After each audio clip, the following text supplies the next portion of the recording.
कभी कभी जिंदगी हमें उस मोड़ पर लाकर खड़ा कर देती है जहां हर दिशा धुंधली लगती है, जहां हर सपना अधूरा लगता है और जहां अपने भी पराये लगते हैं।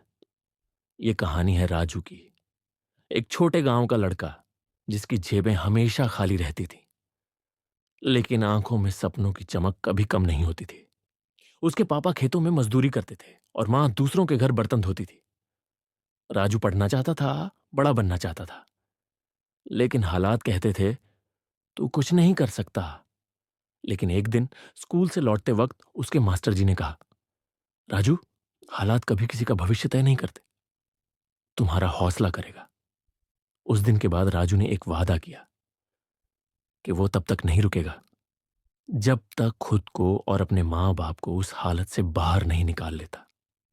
वो सुबह 4 बजे उठकर पढ़ता, दिन में खेतों में काम करता और रात को गांव के मंदिर के बाहर स्ट्रीट लाइट में पढ़ाई करता।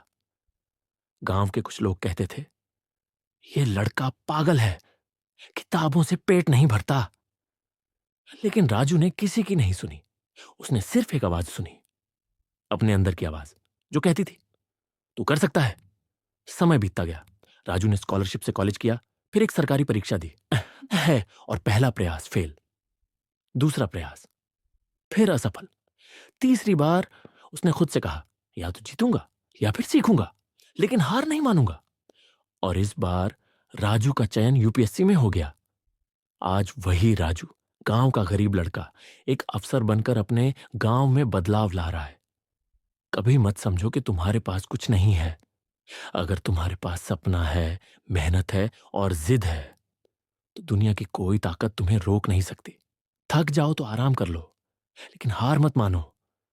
कहानी चाहे राजू की हो या आपकी, फर्क बस इतना है कि क्या आप उस मोड़ पर हार मान लेते हो या वहीं से अपनी नई शुरुआत करते हो।